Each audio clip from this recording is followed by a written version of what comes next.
कहानी शुरू होती है एक पपेट थिएटर से, जहां बैस्टर नाम का एक पपेट मास्टर लोगों को अपना पपेट शो दिखा रहा होता है। वो इस काम में बहुत ही माहिर था। वो एक मैजिकल डिस्क की मदद से उन पपेट्स में जान डाल देता था, जिसकी वजह से लोगों को उनका परफॉर्मेंस बहुत पसंद आता था। पर बैस्टर के और अच्छा बनने की जिद ने उसमें घमंड और लालच पैदा किया। वो अब शहर के सारे लोगों को भी उस डिस्क की मदद से पपेट बना देना चाहता था, ताकि वो सबको अपनी मर्जी के हिसाब से कंट्रोल कर सके। उसके पास 3 पपेट्स थे, जिनके नाम थे ग्रम्पी, ब्रेनली और डिम्पिट। वो सारे पपेट्स बैस्टर को उस डिस्क से छेड़छाड़ करने से मना करते हैं, क्योंकि उन्हें नहीं पता कि उस डिस्क में चेंजेज करने से क्या होगा। पर बैस्टर उनकी एक नहीं सुनता है और वो उस डिस्क में कुछ चेंजेज करके उसे ऑन कर देता है। उस डिस्क के ऑन होते ही वहाँ लाइटनिंग होने लगती है और देखते ही देखते बैस्टर का हाथ अचानक से बड़ा हो जाता है, जो देखने में किसी लकड़ी का बना हुआ लग रहा था। वो अब बहुत ही बड़ा हो चुका था। वो हंसने लगता है। उसे इस रूप में देखकर वो तीनों पपेट्स भी बहुत डर रहे होते हैं। अब यहाँ से सीन शिफ्ट होती है और हम हार्वी नाम के एक लड़के को देखते हैं, जो अपने डॉग जेरी के साथ अपनी साइकिल से स्टंट करता हुआ अपने घर पहुँचता है। वहाँ उसे उसकी दोस्त मोनिका मिलती है। हार्वी उससे कहता है कि आज उसने एक नई गेम खरीदी है, जिसका नाम पपेट मास्टर है, और वो अपने घर के अंदर जाने लगता है। मोनिका उससे कहती है कि स्कूल ट्रिप के लिए अपने पेरेंट्स से परमिशन लेना मत भूलना। हार्वी घर आकर देखता है उसके डैड अपने म्यूजियम का प्रेजेंटेशन बनाने में बिजी हैं। वो अपने कमरे में चला जाता है और अपना नया गेम खेलने लगता है। तभी कुछ देर बाद उसके डैड उसके कमरे में आते हैं।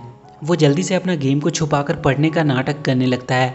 उसके डैड उससे कहते हैं कि वो काम पे जा रहे हैं और उसे सारा दिन गेम खेलने से मना करके वहाँ से चले जाते हैं। उनके वहाँ से जाते ही हार्वी फिर से गेम खेलने में बिजी हो जाता है। वो गेम खेलने में इतना बिजी था कि उसे पता भी नहीं चलता है कि कब रात से वापस सुबह हो गई। उसने पूरा गेम खत्म कर लिया था।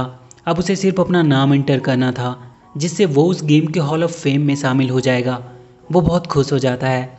तभी उसे आवाज़ आती है कि उसके डैड घर आ चुके हैं। वो तुरंत गेम को एक बोर्ड से छुपाकर सोने का नाटक करने लगता है। उसके डैड देखते हैं कि वो अभी तक सो रहा है।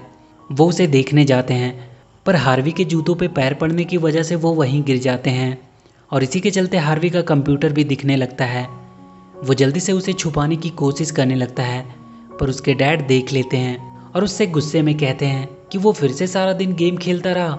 हार्वी जल्दी से अपना नाम टाइप करने लगता है, पर उसके डैड उसके हाथ से जॉयस्टिक छीन लेते हैं और छीना झपटी में हार्वी का कंप्यूटर टूट जाता है। हार्वी अपने डैड से गुस्सा होकर चला जाता है। वो कहता है कि वो कभी उससे प्यार नहीं करते। हार्वी अपने स्कूल के लिए निकल जाता है। वो घड़ी में देखता है कि वो बहुत लेट हो चुका है। वो अपनी स्पीड बढ़ा देता है।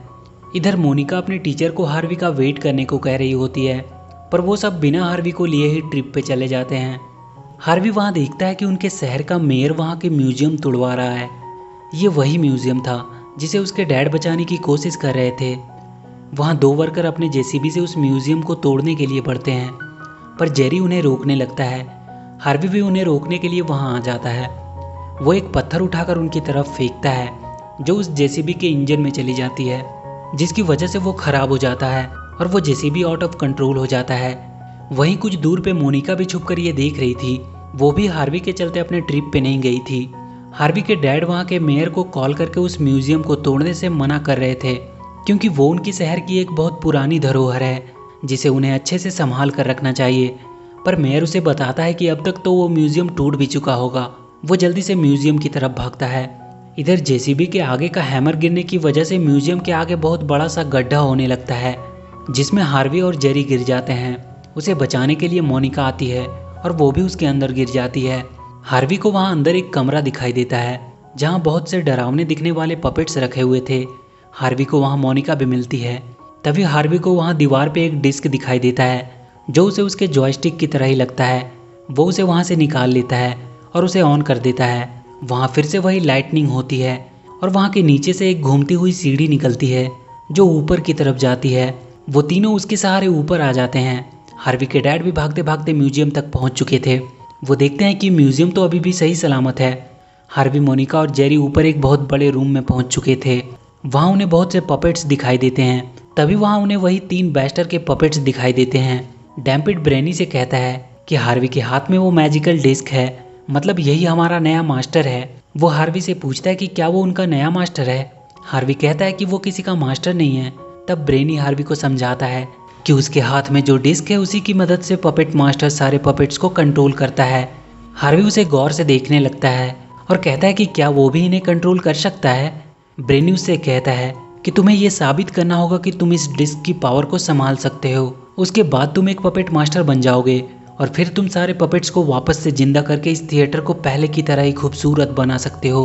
मोनिका उनसे कहती है कि ये कोई थिएटर नहीं बल्कि म्यूजियम है जो कि कुछ दिनों में ही तोड़ दी जाएगी। वो तीनों वहाँ से जाने लगते हैं। तब वो तीनों पपेट उन्हें अपने पुराने मास्टर बेस्टर की कहानी एक प्ले के जरिए बताते हैं कि कैसे उनके मास्टर ने पावर के नशे में अंधे होकर अपने हार्ट को इस डिस्क में डाल दिया, पर उसके बाद उसे इस डिस्क के पावर ने हमेशा के लिए कैद कर लिया। डिम्पिट हार्वी से कहता है कि वो चाहते हैं कि वो उनका नया मास्टर बने और उनके ग्रेटेस्ट मास्टर के हॉल ऑफ फेम में शामिल हो जाएं। ये सुन के हार्वी को उसके गेम की याद आती है और वो उनकी मदद करने को तैयार हो जाता है। वो हार्वी को ये डिस्क वहाँ ऊपर सेंटर में रख देने को कहते हैं जिससे उनके बाकी के पपेट्स जिंदा हो जाएंगे। हार्वी डिस्क के पीछे एक बटन के बारे में पूछता है। ब्रेनी उससे वो बटन को हाथ लगाने से मना करता है क्योंकि इसी की वजह से उसके पुराने मास्टर ने सब कुछ बर्बाद कर दिया था। हार्वी उस डिस्क को फिर से घुमाता है और इस बार उसकी वजह से एक ड्रैगन पपेट वहाँ गिरता है जो अपने मुंह से आग भी निकाल सकता था और हार्वी उस डिस्क की मदद से उसे कंट्रोल कर सकता था। ब्रेनी हार्वी को वो डिस्क को उसके सही जगह पे रख देने को कहता है जो बिल्कुल उनके ऊपर था। तभी वहाँ हार्वी के डैड अंदर आ जाते हैं। सारे पपेट्स अपने आप को छुपाने लगते हैं। वो ड्रैगन भी वहीं बेजान पपेट की तरह ही लेट जाता है। हार्वी के डैड उसे वहाँ देखकर उस पर बहुत गुस्सा करते हैं। वो कहते हैं कि उसने उनके पूरे म्यूजियम को बर्बाद कर दिया। हार्वी अपने डैड को समझाने की कोशिश करने लगता है और उन्हें वो मैजिक डिस्क भी दिखाता है और उन्हें सब कुछ बताता है उस मैजिकल डिस्क के बारे में और उन्हें सब कुछ बताता है उन पपेट्स के बारे में। पर उसके डैड उसकी कोई भी बातों का भरोसा नहीं करते हैं। उन्हें लगता है कि हार्वी हमेशा की तरह बस बातें बना रहा है। हार्वी उस ड्रैगन को उठाकर उन्हें दिखाने की कोशिश करता है पर वो ड्रैगन बिना कोई हरकत किए वैसे ही पड़ा रहता है। हार्वी इस बात से बहुत गुस्सा हो जाता है। वो कहता है कि कभी भी उसके डैड उस पर भरोसा नहीं करते क्योंकि उन्हें सिर्फ अपने म्यूजियम से प्यार है। उसके डैड भी सोचने लगते हैं कि वो हार्वी पे कुछ ज़्यादा ही गुस्सा कर गए और वो उस डिस्क को उसे वापस देने लगते हैं। तभी पीछे से ग्रम्पी उन्हें मारकर गिरा देता है और वो बाकी सभी पपेट्स डिस्क को गिरने से बचाते हैं। ब्रेनी वो डिस्क हार्वी को दे देता है और जल्दी से उसे ऊपर वहाँ लगा देने को कहता है। हार्वी उस ड्रैगन पे बैठ जाता है और ऊपर की तरफ जाने लगता है। उसके डैड उसके पीछे भागते हैं और वो उस ड्रैगन की पूंछ में लटक जाते हैं। किसी तरह हार्वी ऊपर तक पहुंच पाता है। उसके डैड अभी भी वहीं हवा में लटके हुए थे। वो हार्वी को मना कर रहे होते हैं पर हार्वी उस डिस्क को वहाँ सेंटर में लगा देता है जिसके बाद वो पूरा म्यूजियम ऊपर आसमान की तरफ जाने लगता है। ब्रेनी उससे कहता है कि ये डिस्क को स्टॉर्म क्लाउड से एनर्जी मिलेगी और सारे पपेट्स जिंदा हो जाएंगे। कुछ देर में ही उनका म्यूजियम स्टॉर्म क्लाउड तक पहुंच चुका था और उससे डिस्क को एनर्जी मिलती है जो वहाँ बाकी के पपेट्स तक पहुँचती है और वो सब जिंदा होने लगते हैं। पर तभी हार्वी के डैड आकर उस डिस्क को निकाल देते हैं और वो म्यूजियम वापस से नीचे अपने जगह पे आ जाता है। हार्वी अपने डैड पे बहुत गुस्सा करता है कि वो कब उस पर बिलीव करना शुरू करेंगे। वो जाकर डिस्क को उठाता है। वो अब भी काम कर रहा था और तभी वहाँ हॉल ऑफ फेम का बोर्ड उनके सामने उभरता है। वहाँ अब तक के सारे ग्रेटेस्ट मास्टर की लिस्ट में हार्वी का भी नाम होता है। वहाँ के सारे पपेट्स हार्वी की जीत में उसके लिए उसे बधाई देने लगते हैं। तभी हार्वी के नीचे वही सीढ़ी खुलती है और वो सब नीचे के रूम में पहुँच जाते हैं जहाँ वो डरावने से दिखने वाले पपेट्स रखे थे। हार्वी उन सारे पपेट्स को भी जिंदा करने का सोचता है। सब उसे ऐसा करने से मना करते हैं पर हार्वी कहता है कि वो अब एक मास्टर है इसलिए वो इन सबको भी जिंदा करेगा। वो उन सबको जिंदा करने की कोशिश करने लगता है पर वो डिस्क काम नहीं कर रहा था। वो उस डिस्क के पीछे के बटन को दबा देता है। उसके ऐसा करते ही वहाँ नीचे से एक बॉक्स निकलता है जिसमें उन पपेट्स का पुराना मास्टर बेस्टर होता है। बेस्टर अपने पावर से वहाँ के पपेट्स को जिंदा करने लगता है जो सब उसके गुलाम थे। ग्रम्पी उसे ये सब बंद करने को कहता है पर वो उसे और ब्रेनी को भी अपना गुलाम बना लेता है। हार्वी अपने डिस्क की मदद से उसे रोकने की कोशिश करता है पर बेस्टर उसे वो डिस्क उसे दे देने को कहता है। पर हार्वी उससे कहता है कि वो उसे हराकर इन सबको उसकी गुलामी से आज़ाद करवा देगा। बेस्टर उस पर हमला कर देता है और उससे वो डिस्क छीनने की कोशिश करने लगता है। हार्वी को बचाने के लिए उसके डैड आगे आते हैं पर बेस्टर अपने पावर से उन्हें भी एक पपेट बना देता है और वहाँ के सारे पपेट्स हार्वी को पकड़ने के लिए उसकी तरफ जाते हैं। बेस्टर हार्वी के हाथ से वो डिस्क छीन लेता है। वो तीनों किसी तरह अपने आप को उन पपेट से बचाकर वहाँ के दरवाजे के थ्रू एक दूसरे रूम में आ जाते हैं। वो जगह उन्हें एक लैब की तरह लग रही थी। ये वही जगह थी जहाँ बेस्टर ने उस डिस्क में चेंजेस किए थे। मोनिका हार्वी से कहती है कि उन्हें बेस्टर से वो डिस्क हासिल करनी होगी तभी उसके डैड और वो पपेट्स वापस आ सकते हैं। हार्वी को वहाँ बैस्टर की तस्वीर दिखाई देती है जिसमें उसकी हार्ट की जगह वो डिस्क लगी थी। वो अब वहाँ से बाहर निकलने की कोशिश करने लगते हैं। तभी जेरी उन्हें एक रास्ता दिखाता है। वहाँ एक लिफ्ट थी ऊपर जाने के लिए। वो उसके सहारे ऊपर जाने लगते हैं। बैस्टर बाहर आकर शहर के लोग और पूरे शहर को ही पपेट्स में बदलने लगता है। तब तक हार्वी और मोनिका भी ऊपर पहुंच चुके थे।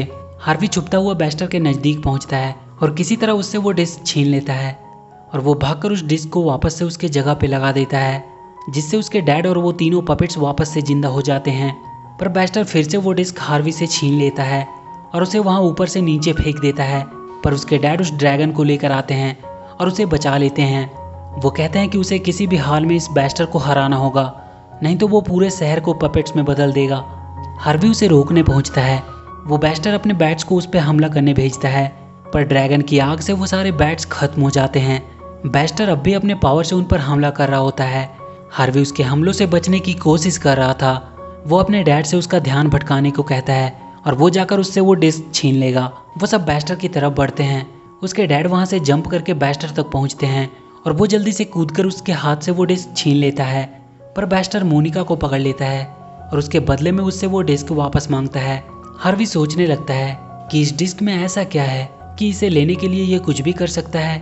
तब उसे बैस्टर की तस्वीर याद आती है और वो जाकर उस डिस्क को उसके हार्ट के पास लगा देता है, जिसके तुरंत बाद उसके शरीर से ग्रीन कलर्स के गैस निकलने लगते हैं और वो अपने असली रूप में आ जाता है।